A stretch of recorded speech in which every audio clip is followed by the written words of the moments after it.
성격 인터뷰, 이번엔 신지호 국민의힘 전 전략교육 부총장 만나보겠습니다. 부총장님 어서 오세요. 네, 안녕하십니까. 한덕수 권한대행 어제 국회 대정부 질문에 불출석했습니다. 우원식 국회의장, 한덕수 대행이 교섭단체의 양해도 의장의 허가도 없이 일방적으로 불출석했다며 헌법, 국회, 국민을 무시하는 거라고 비판했는데 어떻게 보셨어요? 지금 대통령 권한대행을 하고 있다 보니까 여러 가지 바쁜 일들이 많겠죠. 그러나 국회는 민의의 전당이고 총리였다면 당연히 출석을 했었어야죠. 다소 아쉽다는 생각이 듭니다. 이 대행 차출설에 대한 정치 공방 좀 피한 건가요? 아무래도 어제 이제 한덕수 대행이 그 본회의장 출석했다면 집중적인 공세가 있지 않았겠습니까? 네. 그거를 좀 피하기 위한 불출석인지 그것까지는 알 수는 없지만 아쉬움이 남습니다. 네. 국민의힘에서 한덕수 대행 차출설이 사그러지지 않고 있습니다. 한덕수 대행 경선 참여 의사가 없다고 했는데 또 국무회의에서 마지막 소명, 관세 협상이 마지막 소명이다 이런 입장도 밝혔는데 왜 차출설 계속 나옵니까? 그러니까요. 근데 그런 거는 선거 때마다 떴다방 선거가 보면 이제 떴다방 그룹들이 많이 나타납니다. 네. 지금 이제 한덕수 차출론도 일종의 저는 떴다방 정치라고 보거든요. 그런데 그 본인이 당사자가 분명하게 해야 됩니다. 제가 그래서 2017년 사례를 찾아봤더니 황교안 당시 권한대행도 지금 한덕수 권한대행처럼 황교안 대망론, 황교안 차출론, 심지어 당시 여당이었던 자유한국당에서 황교안 권한대행이 경선에 들어와만 준다면 바로 빅4 하는 결선으로 들어가게끔 패스트 트랙까지 만들어 놨어요. 그런데 황교안 권한대행은 D-55 되던 날 국무회의에서 불출마 선언을 했습니다. 명확하게? 네. 안 나간다. 불출마 선언을 했습니다. 국무회의 석상에서. 그런데 지금 D-55에 해당되는 게 어제 국무회의였어요. 어제가 D-54인지 하여간 얼추 비슷합니다. 네. 근데 한덕수 대행은 마지막 소명에 대해서 얘기했지 출마 여부에 대해서는 여전히 아리송한 여전히 아리송한 이런 자세를 지금 견지하고 있는 것이죠. 부총장님은 명확히 한덕수 대행이 그냥 입장을 선을 긋고 이건 안 한다가 아니고 나는 대선에 나가지 않는다는 입장을 분명히 해야 된다. 만약에 네. 그럴 생각이 없다면 네. 그런 입장이신 거죠? 그렇죠. 지금 한국은행 보고서를 보더라도요. 이제 대통령 탄핵 심판이 끝났지만 여전히 대한민국 그 정치의 불확실성이 높아서 경제에 악영향을 미치고 있다. 이런 보고서가 나왔어요. 그럼 이제 한 대행은 누구보다도 본인이 경제 전문가, 통상 전문가라 하는 분인데 본인의 출마 여부에 대해서 내 마음 나도 몰랍니까? 이거는 이런 상태를 계속해서 가져가는 거는 지금 이제까지는 이제 국민들이 그럴 수도 있겠다. 갑자기 이렇게 한덕수 차출론이 뜨니까. 근데 이 정도 됐는데도 본인 가부간의 확실한 의사 표명 없이 이렇게 간다면 무책임하다. 무책임하다. 그래서 저는요. 이번 주 안으로는 본인이 기다 아니다. 분명히 표명해야 되지. 만약에 이번 주까지 넘기면서 계속 그러면요. 간만 보고 있다 해서 간덕수라는 별명이 붙을 것 같아요. 네. 당내 일부 박수영 의원의 얘기를 들어보면 50여 명이 한대행 출마를 촉구하고 있다. 이런 얘기도 하는데 한대행 출마를 촉구하는 이유는 뭐라고 보세요? 그거는 일종의 패배주의죠. 지금 당 안에 있는 후보로는 이재명한테 질 것 같다라고 하는 패배주의죠. 그러니까 굉장히 저는 그러니까 이 자기 비하, 패배주의 그리고 이런 정치 기획도 거의 삼류 수준의 기획. 예. 뭐 이런 겁니다. 근데 54명이라고 그러더라고요. 네. 그럼 이름 다 까세요. 그 54명 어떤 분들인지 국민들의 알 권리가 있다라고 봅니다. 당원들도 알아야 되지 않겠습니까? 예. 떳떳하면은 54명의 명단 다 까야 된다고 봅니다. 한동훈 전 대표도 차출설에 대해서 경선의 김을 빼는 해당 행위다 이렇게 지적을 했는데, 근데 승리를 원하는 게 아니고 기득권의 연명을 원하는 것이라고 꼬집었는데, 이 기득권의 연명을 원하는 것, 이건 어떤 의미입니까? 그 대선은 포기하고요. 대선은 지는데 그 이후에 당권 주고 가자. 그래서 내년 지방선거 공천권 차기 총선 공천 그래서 나 한 번 뺐지 한 번 더 달고 뭐 이런 기득권 연명인데 이거 엄청난 착각이에요. 엄청난 착각인 게 만약에 이재명 정권이 들어서잖아요.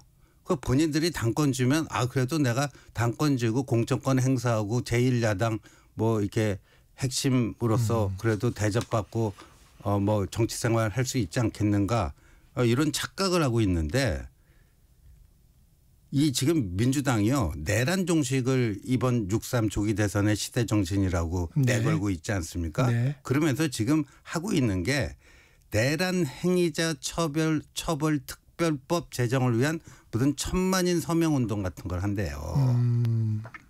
그러니까 내란 행위에 동조하거나 부역하거나 뭐 이런 사람을 처벌할 수 있는 특별법.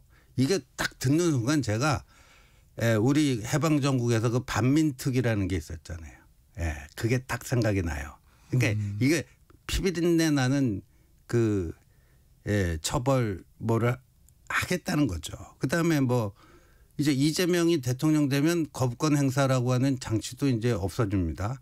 그렇죠. 192석 지금 그 민주당 조국당 뭐 이런 사람들 통과시키면 이재명이 대통령이 되면 거부권 행사 안 하니까 바로 이제 법안이 법률로 그 공포가 되는데 그럼 뭐 내란 특검법, 명태균 특검법, 김건희 특검법 해갖고 막 할걸요. 그러니까 본인들이 무슨 당권 잡아갖고 기득권 연명한다 이건 대착각인 게 아마도 이재명 정권이 되면요 보수정당이 거의 보수정당이 씨를 말리려고 그럴 거예요. 초토화될 거라고 봅니다. 그 한대행이 경선 참여 없이 무소속 출마 후 단일화 방안이 나오고 있는데 만약 그런 상황이 온다면 경선에 통과한 후보가 그걸 받아들일 수 있을까요? 그러니까요. 그리고 이 당의 경선을 정말 뭘로 희화화 좋게 얘기해도 희화화죠. 예.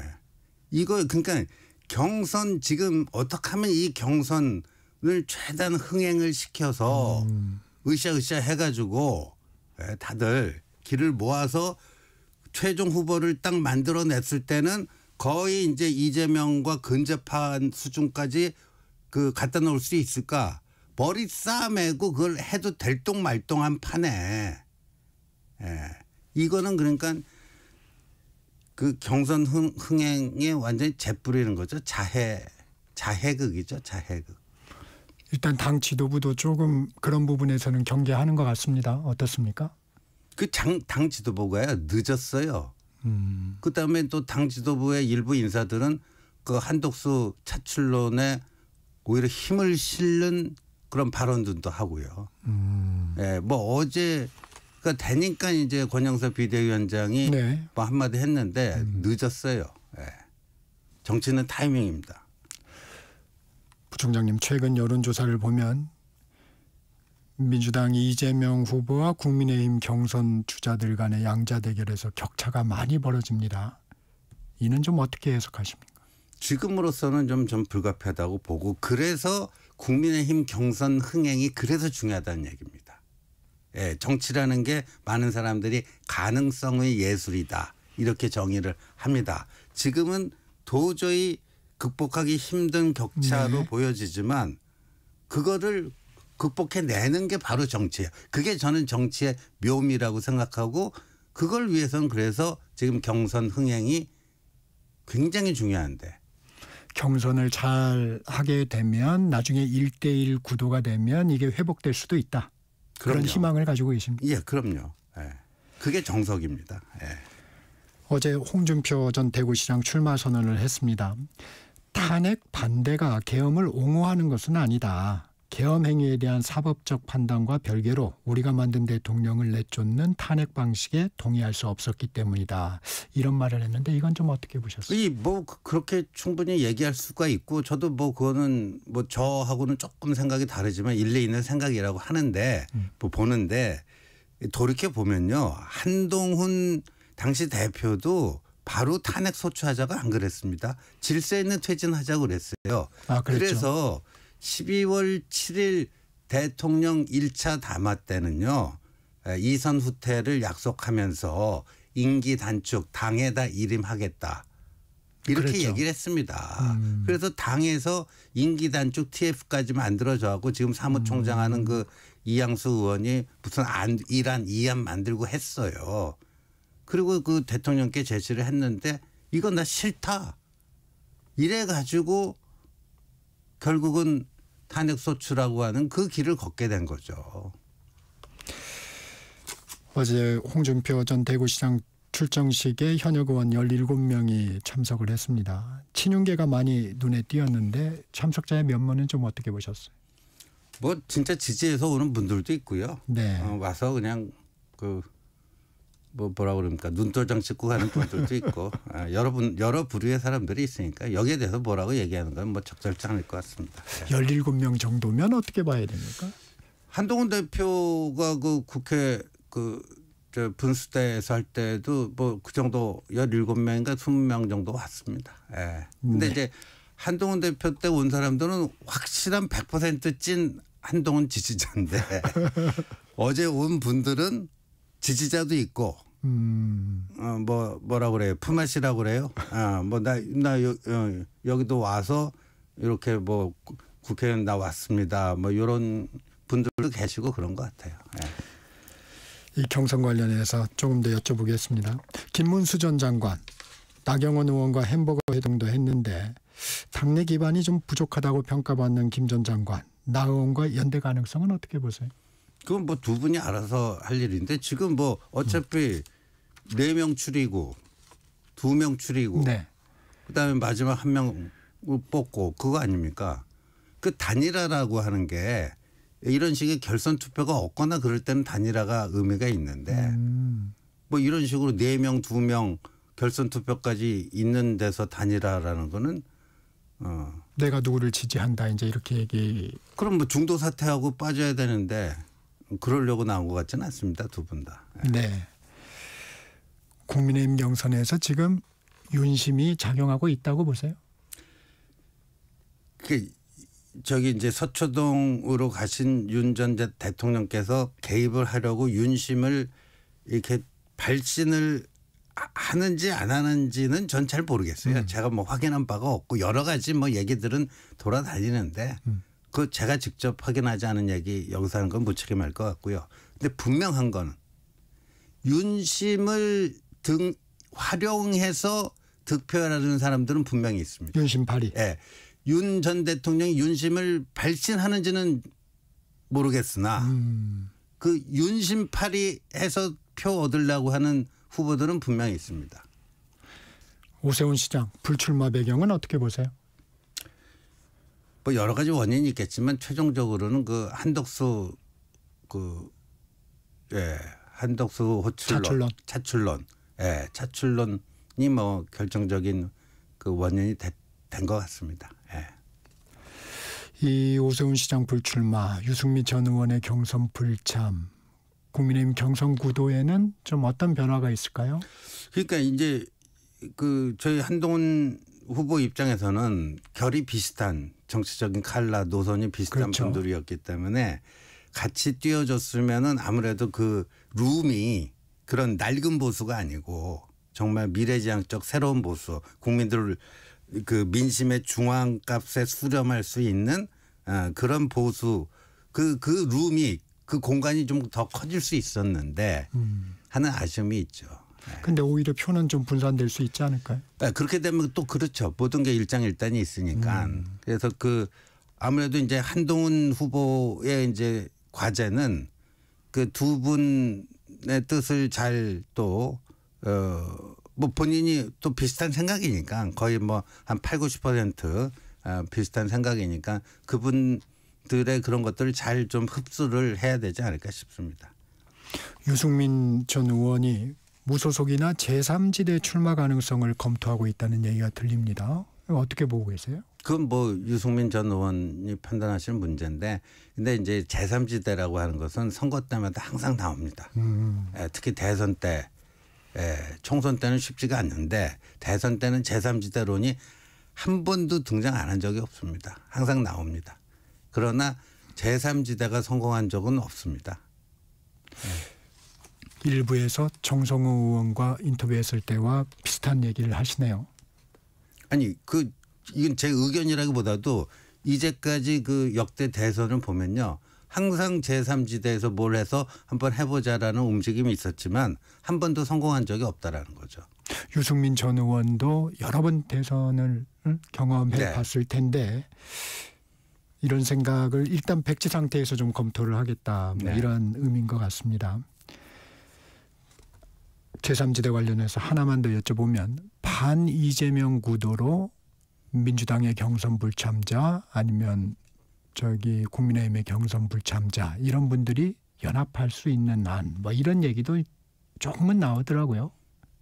그래서 그게 저는 이제 현실성이 대단히 떨어진다. 떨어지는, 실현 가능성이 떨어지는 얘기고, 만약에 가능한 게 있다면 국민의힘 경선이 성공해서 그 최종 후보가 확정이 됐는데 이재명 대표와 호각지세의 판세로 간다면 그 2%가 됐던 3%가 됐던 제3지대라고 볼 수 있는 어떤 인물이 그 정도의 뭐 지지율을 갖고 있다면 그 캐스팅 보트 역할을 할 수가 있잖아요.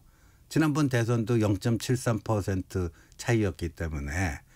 그랬을 경우에는 지난번에도 보면 윤석열 후보가 국민의힘 후보로 뽑힌 다음에 국민의당 안철수 후보와 윤안 단일화를 하지 않았습니까? 네네. 그런 거는 가능해요. 그런 거는. 그런데 이준석 개혁신당 의원과 어떻게 보면 제3지대가 같이 형성이 된다면 파괴력이 좀 있을 수도 있지 않을까요? 항상 제3지대론을 얘기하는 분들은 이렇게 이 사람 모으고 여기저기서 이거 참 그 진영이 괜찮다. 그래서 으쌰으쌰하면 상당한 뭐 돌풍을 일으킬 수 있지 않느냐. 항상 그렇게 얘기했는데 현실은 좀 다릅니다. 네. 민주당 경선 관련해서도 여쭤보겠습니다.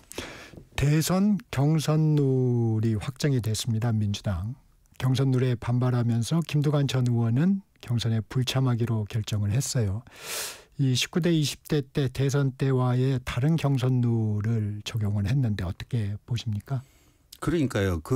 이렇게 조기 대선은 시간이 촉박하기 때문에 특별한 사정이 없으면요, 기존의 룰을 그냥 채용하는 게 가장 무난합니다.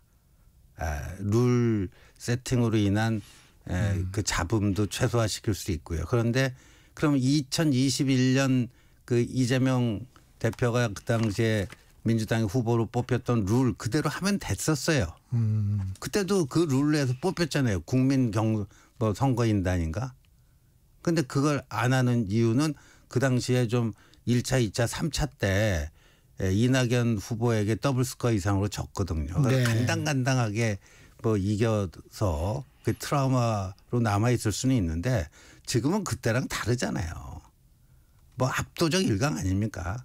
뭐 일각에서는 뭐 이재명 대표 득표율이 90%가 넘어서 이게 과연 자유민주 정당의 뭐 득표율인가 할 정도로 나올 거라고 하는데 그걸 또 굳이 그 몇 년 전에 트라우마 때문에 이렇게까지 바꾸나 뭐 그런 생각은 좀 듭니다. 네.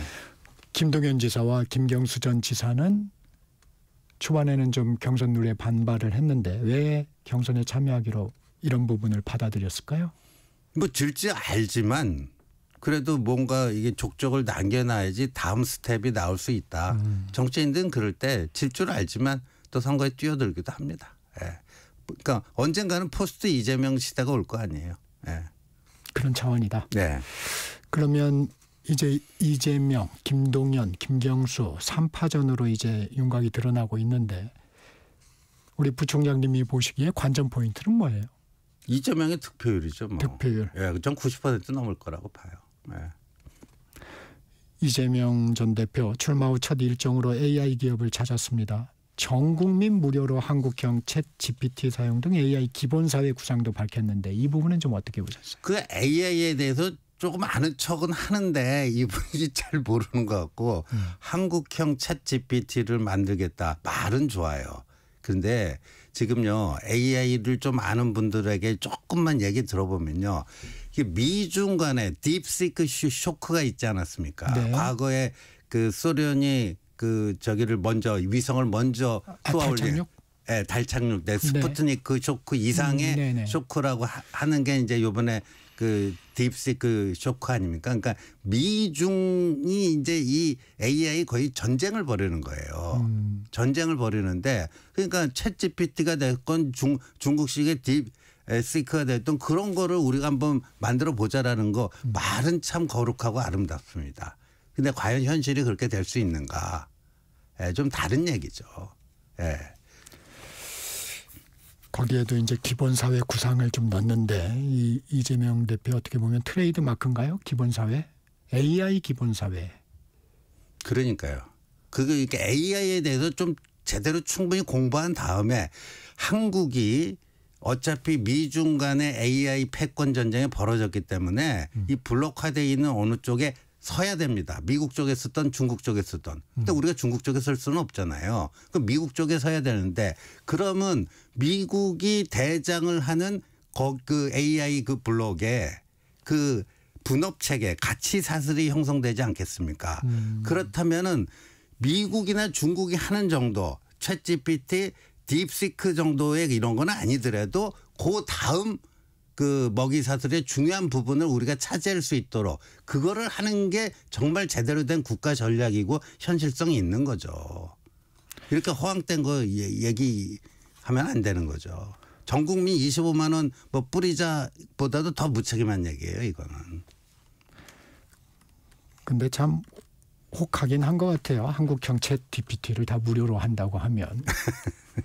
저기 한동훈 전 대표는 AI나 아니면 미래 기술에 대해서 좀 어떤 생각을 갖고 있습니까? 지금 뭐 제가 말한 그 AI에 대해서는 굉장히 많은 공부를 했기 때문에 그러니까 미국과 협력을 해야 되고 우리는 한미일 블록 쪽으로 가야 되는데 거기서 미국과 동등한 지위가 된다는 건 말은 좋은데 현실적으로 그렇지 않잖아요.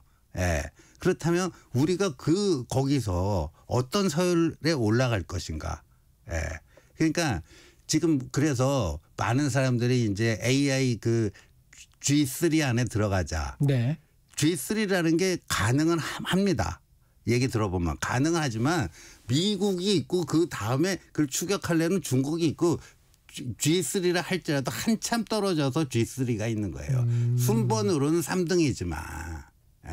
차지하는 역할 비중 이런 거 물어보면 그렇습니다. 그러니까 한국이 그래도 그런 데를 어떻게 해서 치고 들어가서 그 탄탄한 지위와 그런 거를 확보해 낼 것인가 이런 게 중요한 거겠죠. 예. 이 대통령실 이전을 갖고 여러 의견들이 나오고 있습니다. 용산 대통령실 이 부분에 대해서는 좀 부총장님은 어떤 생각이세요? 그거는요. 지금 뭐 세종으로 간다 또는 뭐 청와대로 다시 간다 뭐 그럴 수는 있는데 일단 현실적으로는 일단 용산에 들어갔다가 옮기더라도 옮겨야 돼요. 그럴 수밖에 없어요. 지금 이건 인수위 기관도 없잖아요. 조기 대선은. 그럼 6월 4일을 취임식을 하고 바로 집무 시작하는데 지금 그러면 6월 4일까지 세종이 됐던 저 청와대가 됐던 그 준비가 불가능합니다. 김경수 전 지사 얘기로는 여야가 합의만 하면 뭐 세종집무실이나 충분히 가능하다 있는 시설을 활용하는 거니까 뭐 이런 얘기도 하시더라고요. 그러니까 윤 대통령도 청와대에 단 하루라도 있고 싶지 않다 그래갖고 무리를 해서 용산 갔잖아요. 그때도 용산 옮기는 것까지는 좋은데 일단 조금 시간을 가지고 청와대에 좀 들어갔다가 옮기는 뭐 근데 굳이 청와대는 단 하루도 안 있겠다 그러는데 뭐 김경수 그 후보 그분도 뭐 그런 스타일이네요. 예. 윤석열 전 대통령 사저로 이동을 했습니다. 입장문을 통해 나라와 국민 위한 새로운 길을 찾겠다. 이는 어떻게 해석하십니까? 글쎄 그 새로운 길이 민심의 중앙값에서 너무 멀리 떨어져 있지 않는 길이길 바랍니다. 부연을 안 해주시는군요. 네, 뭐 그걸로 다 뭐 얘기가 된다고 봅니다. 이룰 거 다 이뤘다. 뭐 이런 평가도 주민들한테 했다는데 다 이루고 왔으니까 걱정 마세요. 다 이기고 왔다. 그러니까 그것도 뭐 똑같습니다. 그러니까 모든 이제 전직 대통령이 되셨는데 그래도 한때 이제 국가 원수였던 분이고 그러니까 너무 국민의 그 민심의 중앙값, 평균적인 국민 정서에도 너무 동떨어진 얘기는 좀 안 하셨으면 하는 마음입니다. 네, 여기까지 듣겠습니다. 지금까지 신지호 국민의힘 전 전략기획부총장이었습니다. 고맙습니다. 네, 고맙습니다. 전격 시사